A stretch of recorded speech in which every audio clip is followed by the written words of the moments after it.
Senhoras e senhores, bom dia. Na manhã de hoje, daremos continuidade a este seminário sobre precatórios na Justiça do Trabalho, atualidades e perspectivas, sendo este o segundo dia. Lembramos a todos a importância do registro de presença no link indicado na descrição do vídeo no YouTube. Serão conferidos certificados aos magistrados que obtiverem 100% de frequência no evento, conforme as normas da ENAMAT em vigor, bem como aos servidores que obtiverem frequência integral, o que será apurado mediante controle eletrônico de registro de presença por meio do formulário indicado na descrição do vídeo no YouTube. Para o primeiro registro, o formulário indicado já se encontra aberto e ficará disponível até às 10 horas. A cada turno serão necessários 2 registros, num total de 6 nos 3 períodos. A possibilidade de cômputo para fins de formação profissional de magistrados do trabalho depende, além da frequência integral, da entrega de atividade avaliativa, de reação e expectativas, preenchendo o link que será enviado por e-mail ao final do seminário, hoje, 15 de fevereiro.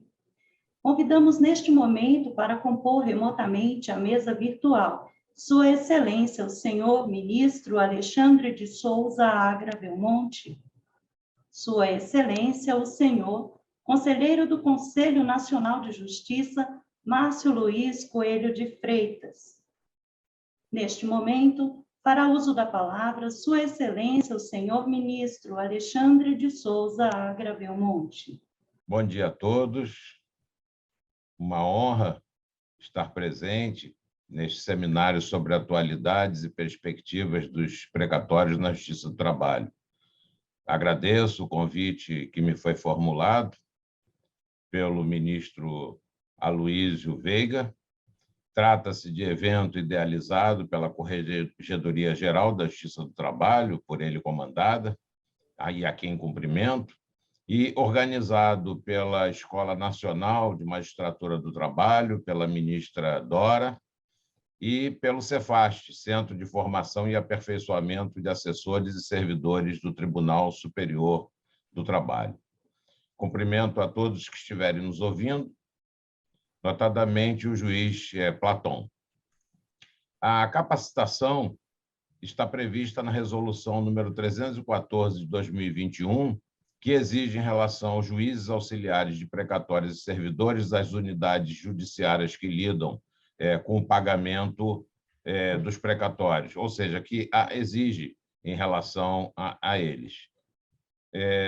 Eu tenho a honra de convidar Sua Excelência, o conselheiro do Conselho Nacional de Justiça, Dr. Márcio Luiz Coelho de Freitas, para a sua palestra sobre as perspectivas em matéria de precatórios, mas não sem antes ler o extenso, tentar fazer um resumo do extenso currículo do nosso palestrante, que é juiz federal titular da 9ª Vara da Seção Judiciária do Distrito Federal, conselheiro do Conselho Nacional de Justiça, presidente da FONAPREC, mestre em Direito Ambiental pela Universidade do Estado do Amazonas, doutorando em Direito, em Estado e Constituição pela Universidade de Brasília, UNB, atuou como secretário do Conselho de Justiça Federal, juiz auxiliar da Corregedoria Nacional de Justiça da Presidência e da Vice-Presidência do Superior Tribunal de Justiça, como juiz instrutor, foi diretor do Foro da Seção Judiciária do Amazonas, membro do Tribunal Regional Eleitoral do Estado do Amazonas, é autor de diversos artigos publicados em periódicos e capítulos de diversos livros, é autor do livro Proporcionalidade, Bem Jurídico, Tutela Penal do Meio Ambiente, publicado em 2015. Com a palavra, então, o senhor conselheiro. Bom dia a todas e a todos. Eu quero, desde logo, ao passo que cumprimento a todos, agradecer a esse honroso convite, inicialmente ao ministro Aloísio, Corregedor-Geral da Justiça do Trabalho, ao doutor Gustavo Palumbo, ao doutor Platão Neto, e cumprimento efusivamente também o ministro Alexandre Belmonte, que está fazendo a gentileza hoje de me receber aqui agora já na sala, na antessala, já me ajudou muito aqui, até com questões de informática. Então, até por isso agradeço Vossa Excelência. Eu tomei posse, acho que de início, talvez seja necessário fazer uma espécie de disclaimer aqui, né? Porque acho que é importante a gente deixar claro o ponto de onde nós estamos falando, né? Eu sou juiz federal e até dezembro do ano passado estava atuando como secretário-geral do Conselho da Justiça Federal. Então, evidentemente, toda a minha visão acerca dessa questão relativa aos precatórios é muito ligada àquela que é a da prática da Justiça Federal, né? Eu acho que é importante deixar isso muito claro, porque, evidentemente, quando a gente pensa em todos os segmentos da justiça, em toda a questão envolvendo precatório, a gente tem a necessidade de ter uma perspectiva mais ampla e, por vezes, pode ser que as visões que eu expresse aqui sejam, de alguma forma, enviesadas por essa vivência anterior que eu tive. Mas quero dizer que, do meu ponto de vista, é preciso que nós tenhamos essa compreensão da unicidade da justiça, da necessidade de padronização de procedimentos, de uniformização, porque somente assim é que nós efetivamente poderemos caminhar para construir soluções mais adequadas para problemas que nos afligem a todos. E me parece que a questão relativa aos precatórios configura exatamente uma dessas questões que é extremamente complexa, extremamente problemática, cheia de meandros e cheia de vicissitudes, que, por vezes, tornam a questão árida e tornam um desafio gigantesco nós conseguirmos efetivamente garantir o funcionamento correto do judiciário nessa matéria. Por isso, é preciso que nós todos, de todos os segmentos da justiça, trabalhemos em conjunto, somando experiências, somando vivências, somando prática, compartilhando soluções que já foram criadas conjuntamente e que funcionaram para determinada situação, para que, eventualmente, isso possa ser compartilhado com todos e possa ser também vivenciado por todos. O tema que me foi proposto hoje foram as perspectivas na matéria de precatórios. E, evidentemente, no momento em que a gente está, falar das perspectivas implica necessariamente tentar discutir um pouco a questão das emendas constitucionais 113 e 114. E aqui, acho que é importante também que eu faça um outro aviso preliminar, né? Nada obstante eu estar na condição de presidente do Fórum Nacional de Precatórios, né, e ter, nesse momento da minha carreira profissional, o cargo de conselheiro do CNJ, as visões que eu vou expressar aqui são visões muito particulares e pessoais minhas. Eu não estou aqui falando nem pelo FONAPREC e muito menos pelo Conselho Nacional de Justiça, dado que as questões sobre as quais a gente vai tratar são questões ainda muito recentes, né? As emendas constitucionais que a gente está falando aqui, 113 e 114, foram aprovadas em dezembro do ano passado, né? Então, são questões que estão judicializadas no Supremo Tribunal Federal e que foi determinado pelas próprias emendas que fossem regulamentadas pelo Conselho Nacional de Justiça. Essa regulamentação vai se dar, inicialmente, por uma discussão prévia no âmbito do FONAPREC, que deverá aprovar um encaminhamento para ser submetido ao plenário do CNJ.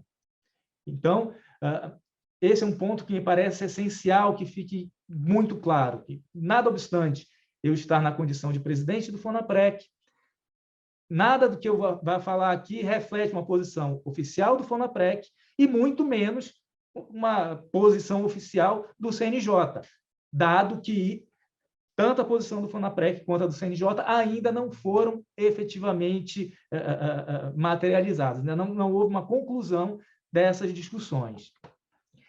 Feitos esses esclarecimentos, eu vou pedir licença para compartilhar aqui uma apresentação que foi feita, que eu fiz. Okay, então, vamos falar sobre as perspectivas em matéria de precatórios.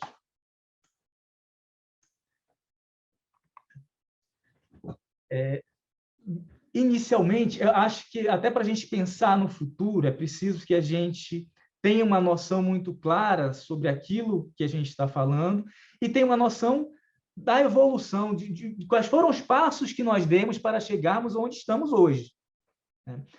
Então, primeiro ponto que acho que é essencial é a gente perceber que precatório é algo que tem uma ligação direta com temas absolutamente caros à democracia e ao Estado de Direito. Está ligado à separação de poderes, à efetividade das decisões judiciais e ao respeito aos direitos fundamentais. Vejam, senhores e senhoras, que um postulado básico do Estado de Direito é que todos se submetem à lei. E isso vale também e principalmente para o próprio Estado. Então, a fazenda pública, no seu trato com os particulares, ao ser determinado que ela cumpra uma decisão judicial, ela tem que cumprir as decisões judiciais. Isso é postulado básico e essencial do Estado de Direito. Os precatórios, esse sistema constitucional de pagamentos de decisões judiciais por parte do poder público, na realidade, reflete uma solidificação dos princípios da isonomia e da impessoalidade. O que se busca é organizar a fila de credores do Estado sem privilegiar ninguém e tratando todos que estão na mesma situação de forma isonômica. Não é por outra razão que o Supremo Tribunal Federal já decidiu que o artigo 100 da Constituição da República traduz-se em um dos mais expressivos postulados realizadores do princípio da igualdade, pois busca conferir na concreção de seu alcance efetividade à exigência constitucional de tratamento isonômico dos credores do Estado.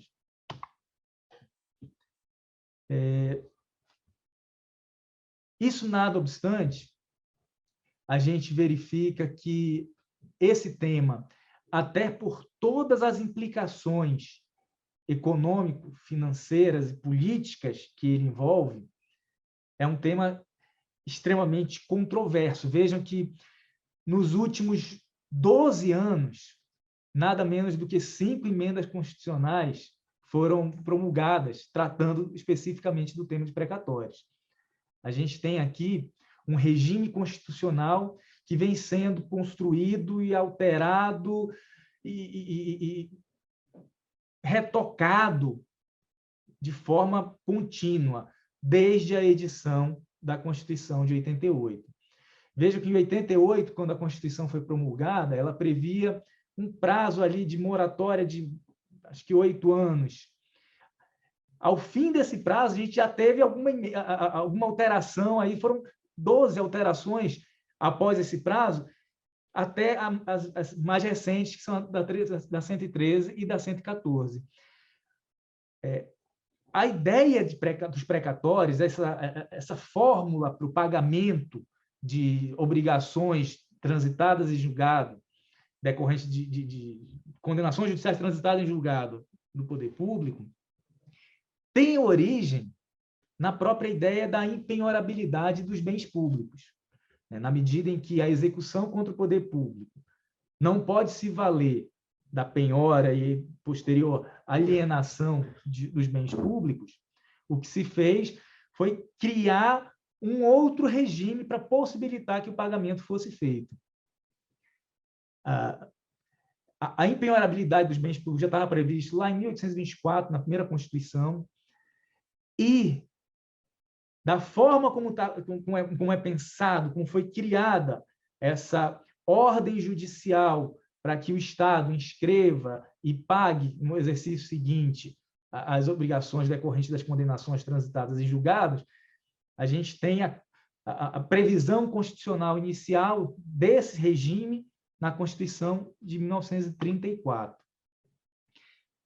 E aqui, acho que é importante também a gente fazer uma menção à própria noção de como funciona a organização financeira e orçamentária do Estado. Vejam que alguns autores chamam esse capítulo da Constituição de Constituição Financeira, que vem a ser exatamente a parcela material das normas constitucionais que regula a atividade financeira do Estado. Então, ela trata tanto da obtenção das receitas, da realização do orçamento, da realização das despesas, da gestão do patrimônio, de controles internos e externos e da relação do Estado com a atividade econômica e das constituições econômica e social. E essa interação desse capítulo financeiro da Constituição com os demais, em especial do econômico e do social, é de absoluta importância, porque, a rigor, não é possível se pensar num Estado social, num Estado que cumpre com os deveres fundamentais prestacionais, sem que por trás dele exista de forma organizada um Estado fiscal. Já se disse que os direitos têm custo, e é preciso que a gente esteja atento para isso, porque as decisões relacionadas ao orçamento e à alocação de recursos são também as decisões que possibilitam a efetiva implementação e concretização das promessas constitucionais do Estado social. Por isso é que se diz que sempre existe uma decisão financeira por detrás de qualquer atuação estatal que demande recursos. O Piketty, economista francês, diz que tributação não é uma questão meramente técnica, mas é principalmente um assunto filosófico e político. E no cerne de toda grande questão política reside aí uma revolução fiscal. Isso talvez ajude a compreender essa enorme multiplicidade de emendas constitucionais e de normas constitucionais que sucessivamente são editadas para tratar do tema relativo aos precatórios.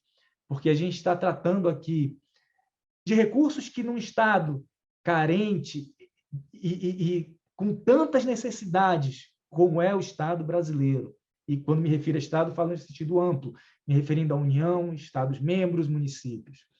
Mas, em meio a tantas carências, em meio a tantas necessidades, é evidente que a escassez de recursos financeiros faz com que algumas decisões tenham que ser tomadas e faz com que determinadas situações acabem por moldando as necessidades e gerando quase que alavancando as alterações de modo a resolver problemas, ainda que muitas vezes sejam problemas de cunho mais imediato. Mas acho também que é preciso que, quando a gente trata do tema de precatórios, a gente desfaça alguns mitos, algumas falsas ideias que as pessoas comumente guardam em relação a esse tema. A primeira é enxergar precatórios como algo burocrático, como algo, como um procedimento que existe ali, que ninguém entende ao certo como é que funciona, que é uma coisa ali de papel, etc. Na realidade, e essa eu acho que é uma ideia fundamental para que a gente compreenda a questão dos precatórios, quando a gente fala da expedição de um precatório, a gente está falando essencialmente de efetividade da justiça, de efetividade da jurisdição, da efetiva prestação jurisdicional. Qualquer cidadão que esteja numa lide contra o Estado só vai se sentir efetivamente protegido em seu direito quando ele receber aquilo que lhe é devido. Essa é a essência do precatório. Para esse cidadão, muito mais do que uma decisão judicial, ou do que a sentença, ou do que qualquer ato do processo, o importante é o precatório. Para o credor, para aquele que passou anos litigando contra o Estado, esperando ver concretizada a justiça, a sentença é importante, mas não é o essencial. O essencial é ele receber aquilo que lhe é devido. E nas lides contra o Estado, e no Brasil a gente tem um Estado onde, muito provavelmente, até em decorrência dessas grandes necessidades, dessas grandes carências que caracterizam a nossa sociedade, a presença do Estado é muito importante, porque cabe ao Estado diminuir as desigualdades regionais e sociais, implementando uma efetiva democracia social. Então, primeiro ponto, falar de precatório é falar de efetividade da justiça. E o segundo ponto, que acho que é importante a gente também ter clareza, é que quando a gente está falando de precatório, quando a gente está falando dos valores que são pagos, a gente está falando fundamentalmente de proteção à cidadania. Devido à magnitude dos valores, quando a gente fala de precatórios, a gente está falando quase sempre no agregado, do ponto de vista da administração da justiça, a gente está falando de bilhões. Em meio a essas discussões todas da Emenda Constitucional 113 e 114, o que se discutia é que os precatórios da União estavam chegando à casa dos 80 bilhões. E isso pode induzir a falsa ideia de que se está tratando de questões relacionadas a milionários e a valores altíssimos que estão sendo discutidos. Quando, na realidade, não é bem isso. Na realidade, o que a gente está tratando especificamente é de um grande contingente de cidadãos, de pessoas que foram à justiça buscar a tutela de seus direitos.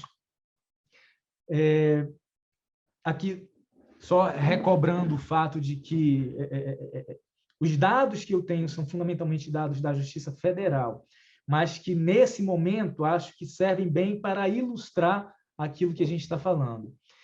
Veja que isso daqui é a proposta orçamentária encaminhada pela Justiça Federal em 2021 para o ano de 2022. Aqui estão elencados e divididos por tema os precatórios, os tipos de causa que mais geraram precatórios. Veja que, em primeiro lugar, com quase 10%, a gente tem direito previdenciário e benefícios em espécie. Em segundo, reajuste de proventos ou pensão.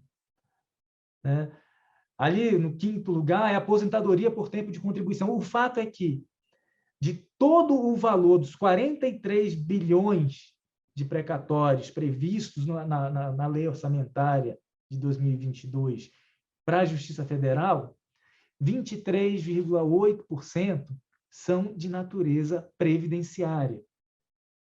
No mais das vezes, a gente está falando, portanto,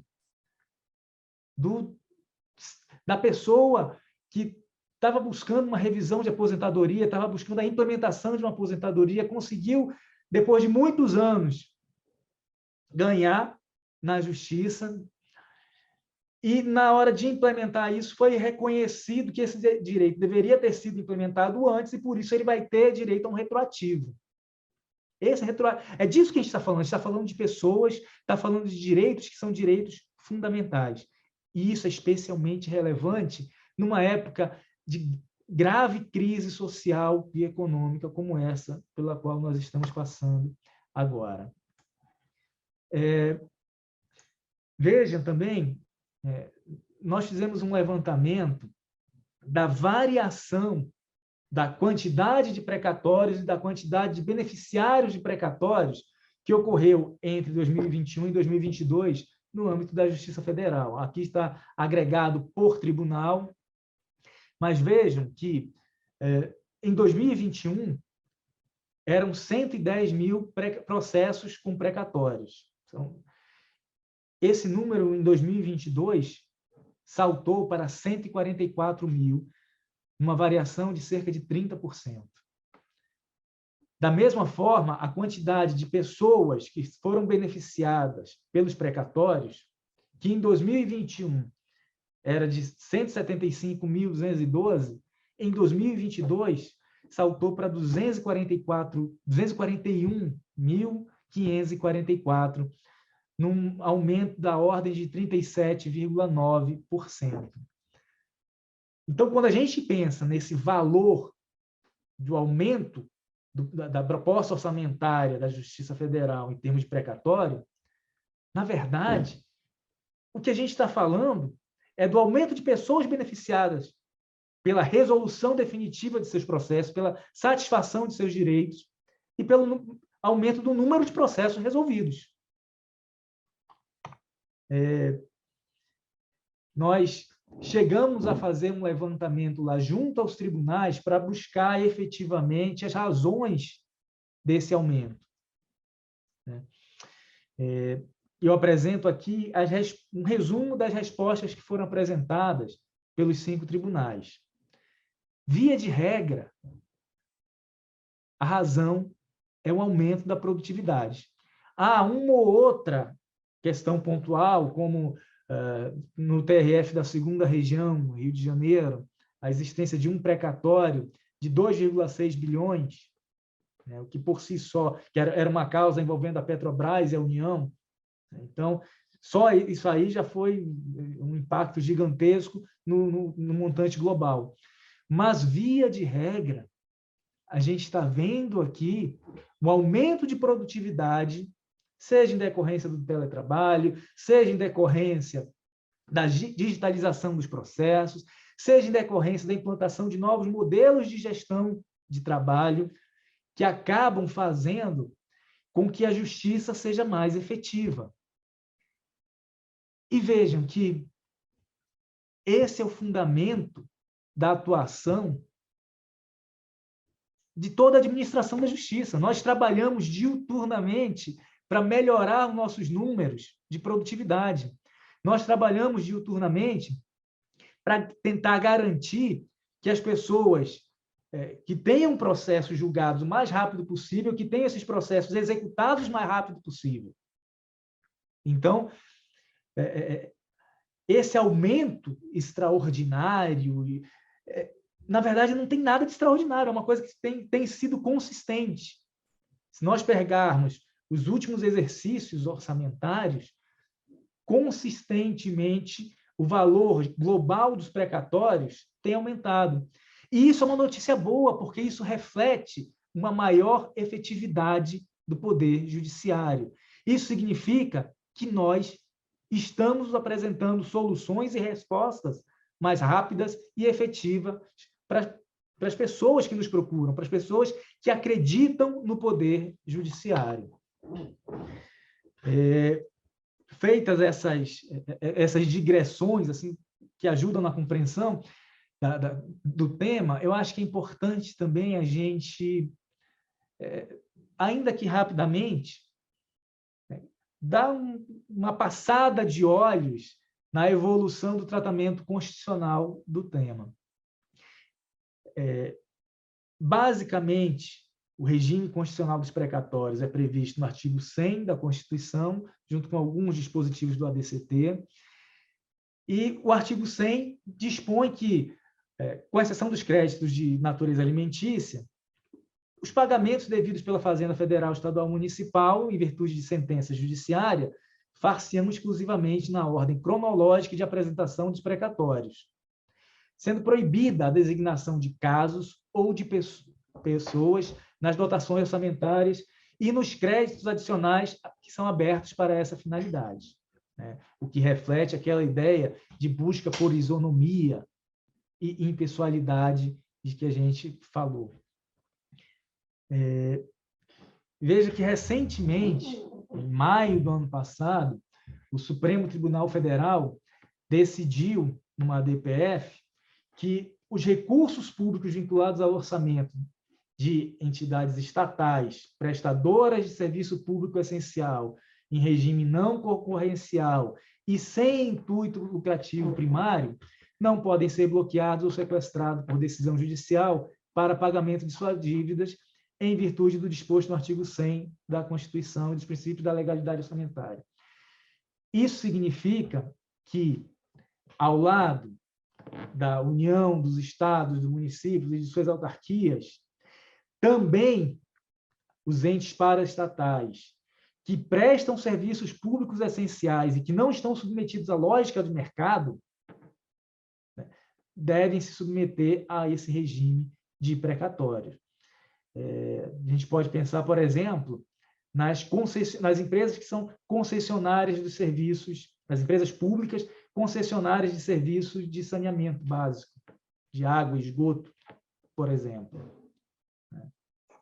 Então, nesses casos, também essas empresas passam a se submeter ao regime de precatórios. Quanto a isso, um outro ponto que me parece, até para a gente fazer essa distinção entre essa situação que eu falei agora há pouco e as demais que são similares, que o parágrafo 2º do artigo 4º da Resolução 303 do CNJ dispõe que não se submetem a esse regime as dívidas dos conselhos de fiscalização, então, dívidas de OAB, CREA, CRM, etc., e das empresas públicas e sociedades de economia mista que executam atividades em regime de concorrência ou que distribuam lucro entre seus acionistas. Caixa Econômica Federal, Correios, Banco do Brasil. Então, nenhuma dessas está submetida a regime de precatório, dado que estão sujeitas à concorrência e distribuem lucros. Por fim, um outro ponto que acho que vale a pena salientar aqui é que, nos casos de mandado de segurança, a resolução expressamente prevê, no parágrafo 5º, que os valores eventualmente devidos... Mandado de segurança, a gente sabe que não pode ter natureza de ação de cobrança, mas entre a data da impetração e a efetiva implementação de uma eventual ordem concessiva, demanda um prazo que, por vezes, gera uma obrigação de pagar. Quando isso ocorre, esse valor entre a data da impetração do mandado de segurança e a data do efetivo cumprimento da ordem também se submete a precatório. Isso porque havia discussão e havia até algumas decisões no âmbito do STJ no sentido de determinar a expedição de ordem direta de pagamento fora do sistema de precatórios.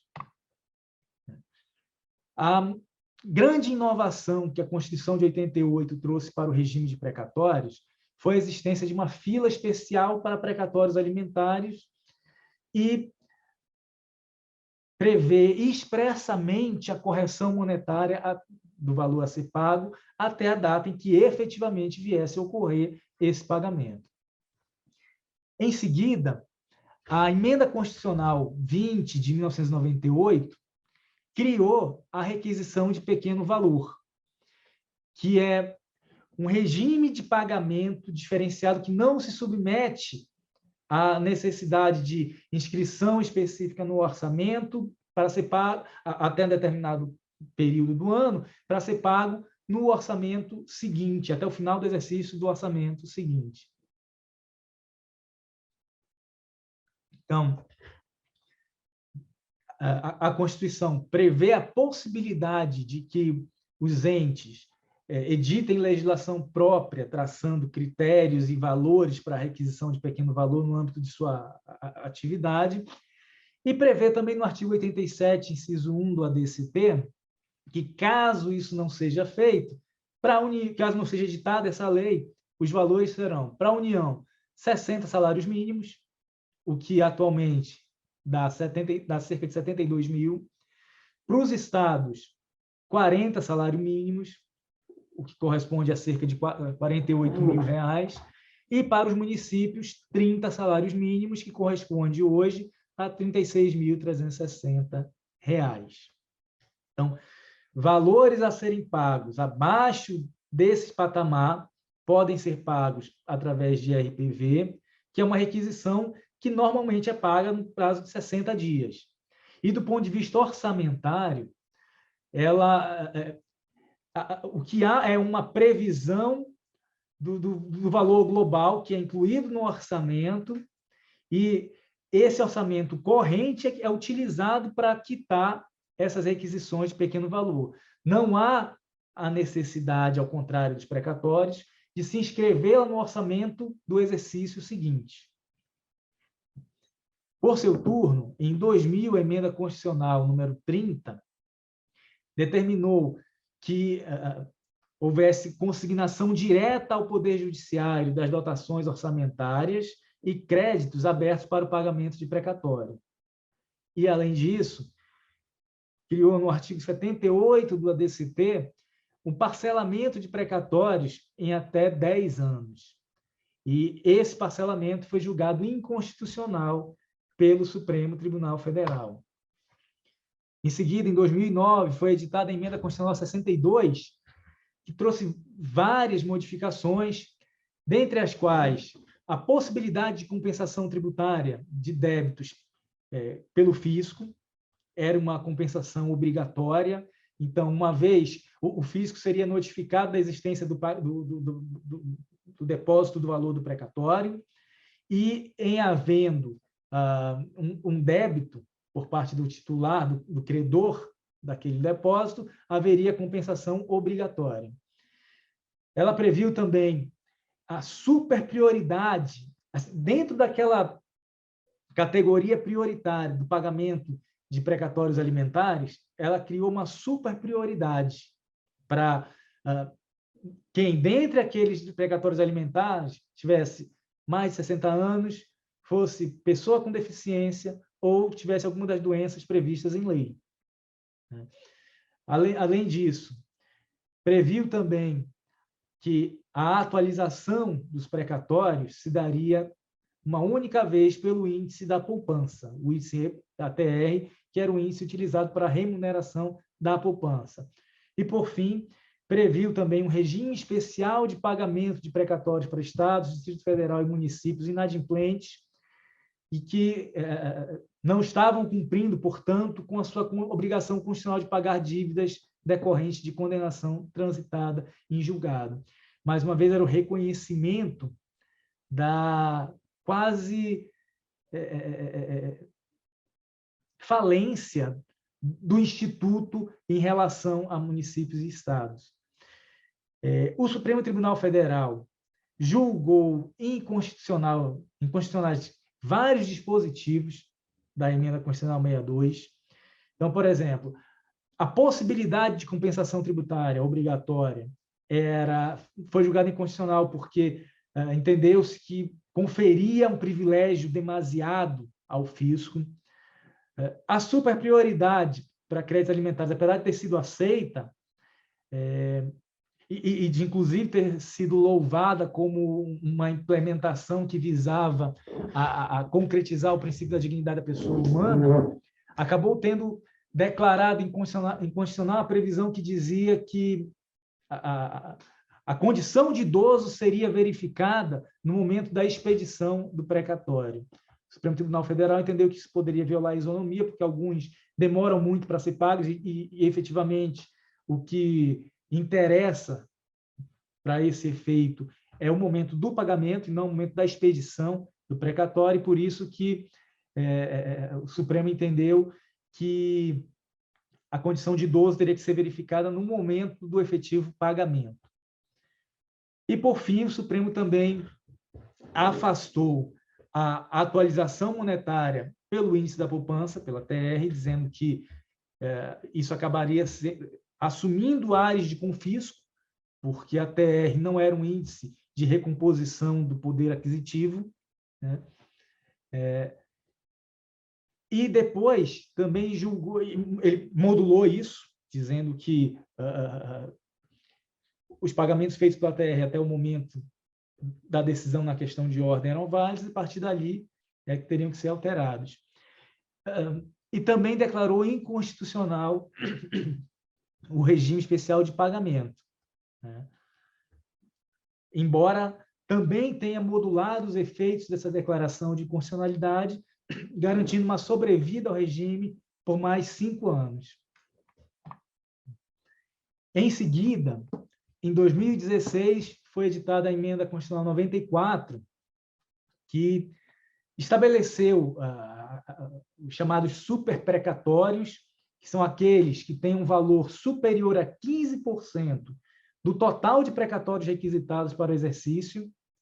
Então, vamos supor que o montante total de precatório fosse de 100 bilhões. Se eventualmente houvesse um precatório de 16 milhões, esse precatório teria que ser parcelado. Essa emenda também reinstituiu o regime especial de precatórios para Estados, Distrito Federal e municípios, sem agora repetir os vícios que foram apontados pelo STF no julgamento das ADIs 4425 e 4357. E também permitiu o uso de depósitos judiciais para pagar precatórios e a compensação de tributos com precatórios, desde que por iniciativa do próprio credor, não mais uma imposição obrigatória.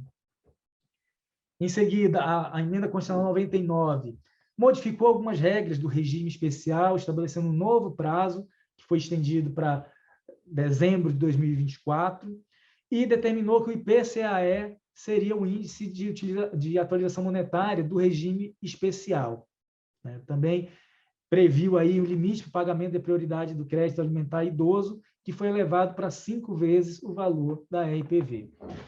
Por fim, a Emenda Constitucional 109, mais uma vez, estendeu o prazo do regime especial de pagamento para o final de 2029, alterando o 101 do ADCT. Além de toda essa moldura constitucional, a gente tem, no âmbito do Conselho Nacional de Justiça, a Resolução 303, editada em 2019, e que já foi sujeita a várias atualizações, que foi especificamente editada com a finalidade de padronizar a operacionalização das normas relativas aos precatórios, dando concretude aos princípios constitucionais da eficiência. E o que se buscava era garantir o controle da gestão de precatórios, tornando mais efetivas as condenações contra a fazenda pública. Vejam que essa atribuição do Conselho Nacional de Justiça não só foi extraída da Constituição, mas foi objeto de uma determinação expressa do Supremo Tribunal Federal quando do julgamento da questão de ordem nas ADIs 4357 e 4425, que modulou os efeitos da declaração de inconstitucionalidade de parte da Emenda Constitucional 62. E aqui vamos falar um pouco de alguns aspectos das emendas 113 e 114 que foram editadas no ano passado.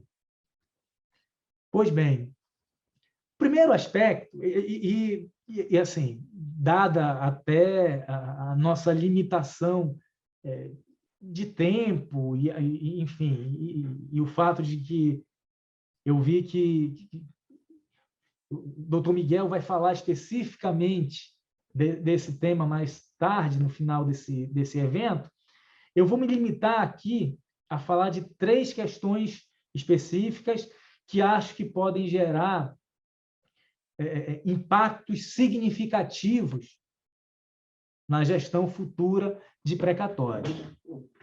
Bom, a primeira dessas modificações é a relativa ao prazo para a migração.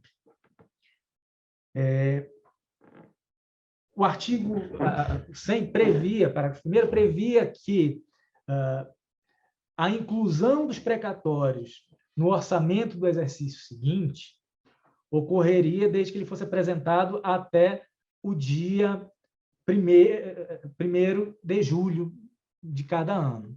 Então, os tribunais se organizavam, recebiam as ordens, faziam as cartas, encaminhavam isso e faziam a migração da ordem até 1º de julho. Em seguida, ela era incluída por parte dos entes devedores na sua proposta orçamentária para ser paga até o exercício do ano seguinte. A Emenda Constitucional 113 alterou esse prazo, né, de modo que agora o parágrafo 5º do artigo 100 dispõe que é obrigatória a inclusão no orçamento das entidades de direito público da verba necessária ao pagamento de seus débitos oriundos de sentenças transitadas em julgado, constantes de precatórios judiciários apresentados até 2 de abril, fazendo-se o pagamento até o final do exercício seguinte. Veja aí que houve uma diminuição de um trimestre, praticamente, na data para a apresentação dos precatórios. Essa alteração constitucional, por expressa determinação na emenda, começou a valer já agora, em 2022. Então, durante o ano de 2022, os precatórios, para serem pagos até o final do exercício do ano que vem, o final do exercício de 2023, terão necessariamente que ser apresentados até 2 de abril. Precatório que eventualmente seja apresentado no dia 3 de abril, 5 de abril, junho, só serão pagos no exercício que termina em 2024. Então, é possível que nesse ano isso gere um impacto até significativo, porque já havia todo um hábito e uma expertise e uma forma de trabalho que se organizava para que até o final de junho os precatórios fossem apresentados. Com essa modificação, especialmente a modificação que ocorreu em dezembro, aí você tem recesso, janeiro é um mês de férias, as pessoas estão saindo, depois, enfim, é muito provável que a gente veja um impacto significativo nesse primeiro ano. Agora, evidentemente, é algo que, a partir dos exercícios seguintes, certamente a partir de 2023, a justiça já vai estar adequada a isso, o trabalho das unidades judiciárias já vai estar adequado a isso, e aí o impacto vai ser sensivelmente minorado. E a esse respeito, eu trouxe aqui também, só a título de ilustração, uma previsão aqui constante da resolução 303 do CNJ, que é uma resolução que foi atualizada agora em outubro de 2021, mas que, em relação a alguns pontos, já ficou defasada ante a edição das novas emendas constitucionais que alteraram o regime de precatório. Então, veja que o artigo 15 da emenda da resolução 303 ainda prevê, e nem poderia deixar de ser diferente, porque não houve prazo hábil ainda para que isso fosse alterado, que a apresentação seria 1º de julho. O Conselho Nacional de Justiça necessariamente vai ter agora um encontro marcado com a atualização dessa resolução para que esses dispositivos possam efetivamente serem atualizados. Outros 2 pontos que eu acho que são importantes da gente conversar um pouco aqui foi a alteração do índice de correção e a limitação ao teto de gastos. Antes da emenda 113,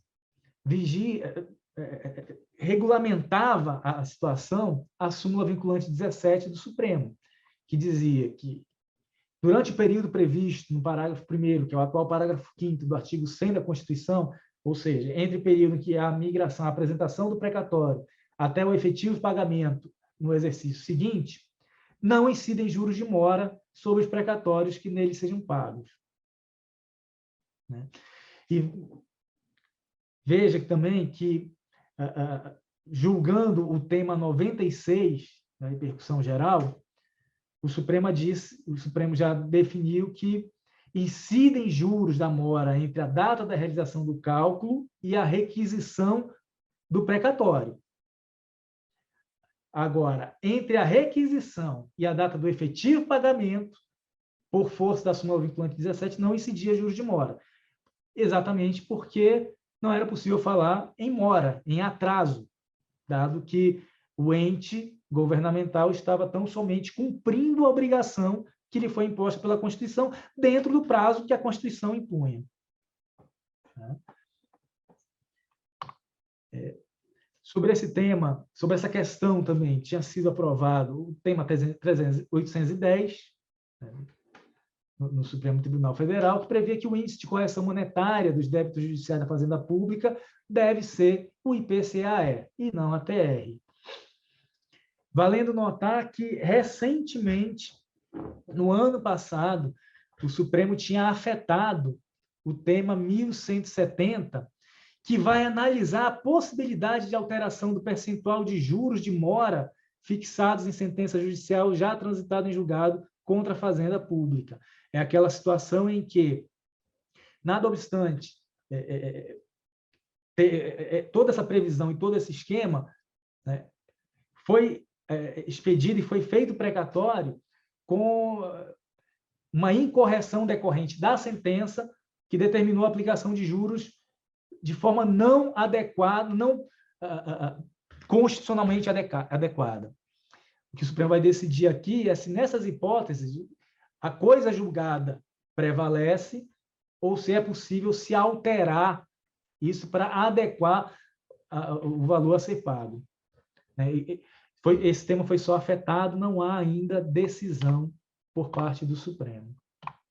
E aí a gente chega na previsão agora da emenda constitucional 113, que diz que, no artigo 3º, essa alteração, vejam que ela não foi feita na Constituição, ela foi feita no artigo 3º da emenda constitucional, que diz que, das discussões e nas condenações que envolvam a Fazenda Pública, independentemente de sua natureza, e para fins de atualização monetária, de remuneração do capital e de compensação da mora, inclusive do precatório, haverá incidência uma única vez até o efetivo pagamento do índice da taxa referencial do Sistema Especial de Liquidação e Custódia, a Selic, acumulado mensalmente.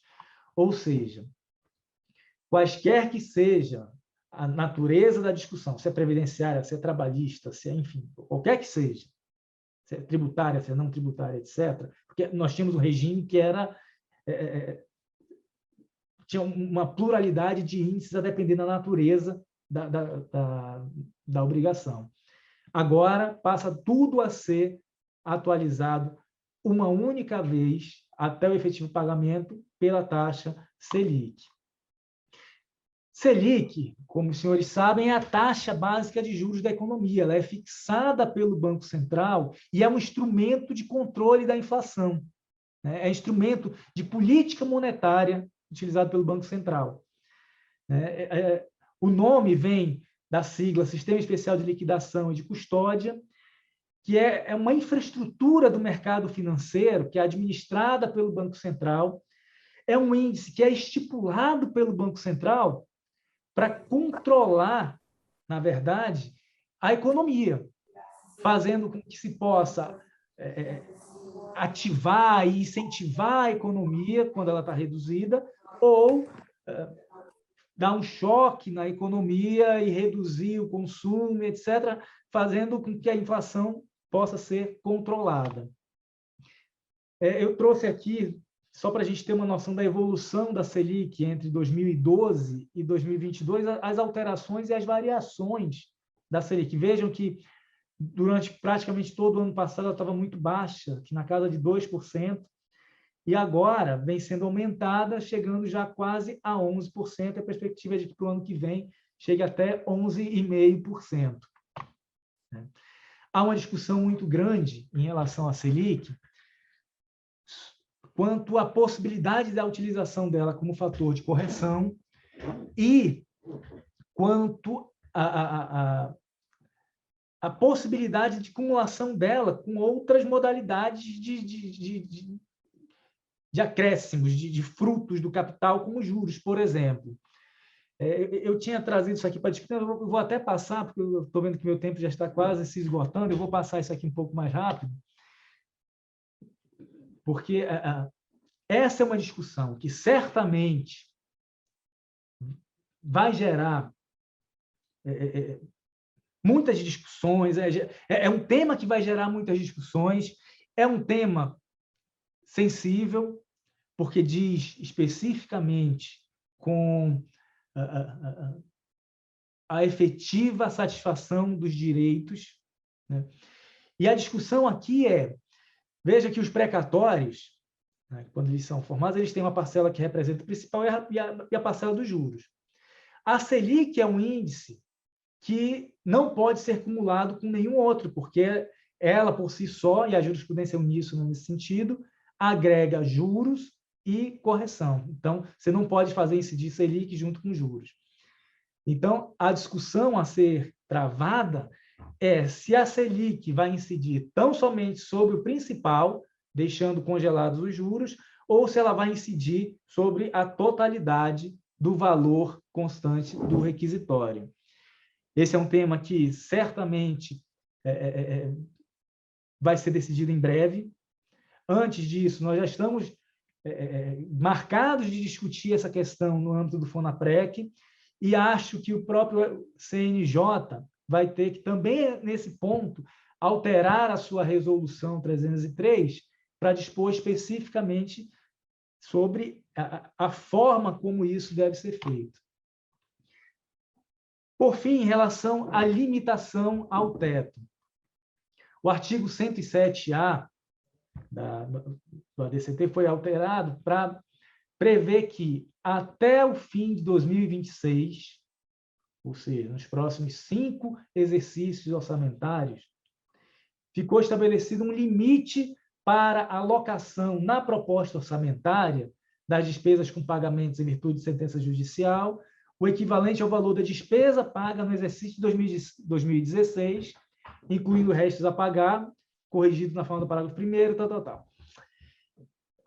Significa isso dizer que é preciso que a gente vá lá em 2016, veja qual foi o valor das requisições em 2016, atualize para o ano atual, faça as deduções devidas, para, a partir daí, a gente conseguir saber qual é o valor que pode ser utilizado para pagamento de precatórios. O limite do pagamento de precatórios está previsto no parágrafo 1º, que é aquele valor atualizado, reduzido da projeção de despesa com RPVs. Então, eu pego o valor total, reduzo os RPVs, e aquilo que não puder ser pago vai ter prioridade para pagamento nos exercícios seguintes, observada a ordem cronológica. Veja que estão fora desse cálculo os valores referentes à parcela anual dos superprecatórios, aqueles que têm valor individual de 15% ou mais do total da proposta, os valores de acordo direto com deságio de 40%, a Constituição previu que aqueles precatórios que não puderem ser pagos no mesmo exercício poderão ser pagos fora desse valor, fora desse limite, no exercício seguinte, desde que o titular do crédito aceite um deságio de 40%, ou seja, ele vai receber 60% do valor do precatório até o ano que vem, né? Num acordo que deverá ser homologado pelos juízes auxiliares de conciliação em precatórios.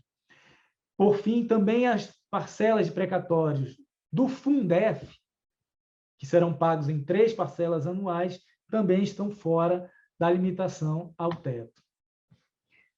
Para a gente tentar compreender os efeitos disso no âmbito da Justiça Federal, né, que eu acho que serve bem de exemplo para a gente compreender do que a gente está falando, a gente pegando o valor de 2016, atualizando e fazendo esses cálculos, estou fazendo as deduções de RPVs, daquilo que é para ser excluído, etc., a gente estima que a parcela superpreferencial dos precatórios alimentares, ou seja, aquele que até 3 vezes, dentro dos alimentares, aquele das pessoas com mais de 60 anos, com doenças graves ou com deficiência. A gente consegue pagar 100%.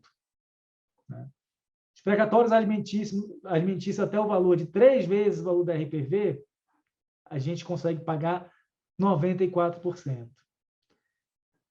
Por outro lado, os precatórios alimentícios, além do valor de 3 vezes a RPV, segundo as projeções que estão sendo feitas atualmente, não serão pagos. Da mesma forma que os precatórios comuns também não serão pagos. Significa isso que, aplicadas essas regras, muito provavelmente a gente não vai conseguir, em 2022, sequer pagar os valores preferenciais de precatórios alimentícios. Enfim, eu ia falar mais algumas coisas, mas eu estou vendo que meu tempo já se esgotou.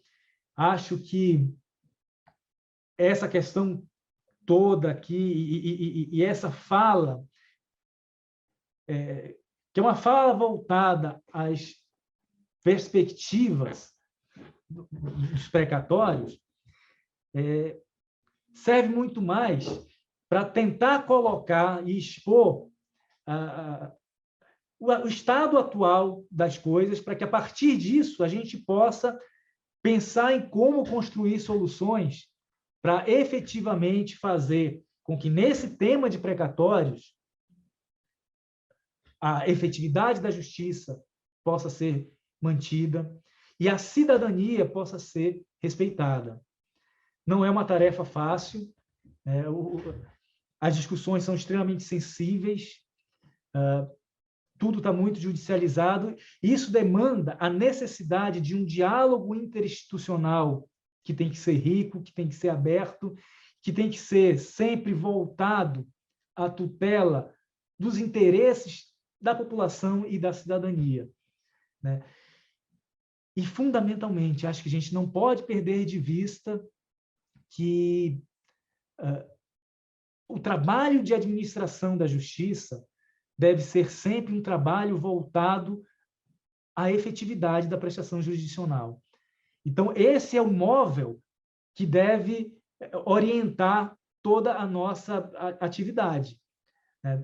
Quando nós estamos atuando aqui administrativamente, pensando em formas de minorar o sofrimento dessa população que está buscando se socorrer no judiciário, é preciso que a gente tenha a clareza de que nossas decisões têm consequências e de que tudo que for possível de se fazer para abreviar a espera e tornar mais efetiva a justiça deve ser feita. Esse é o nosso papel, esse é o nosso desafio.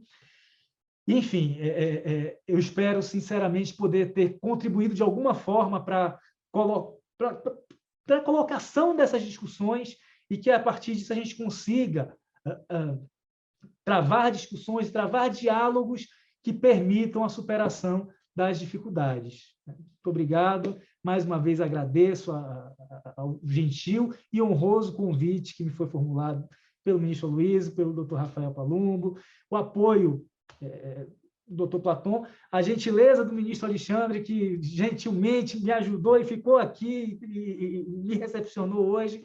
Eu agradeço e me coloco absolutamente à disposição de todos.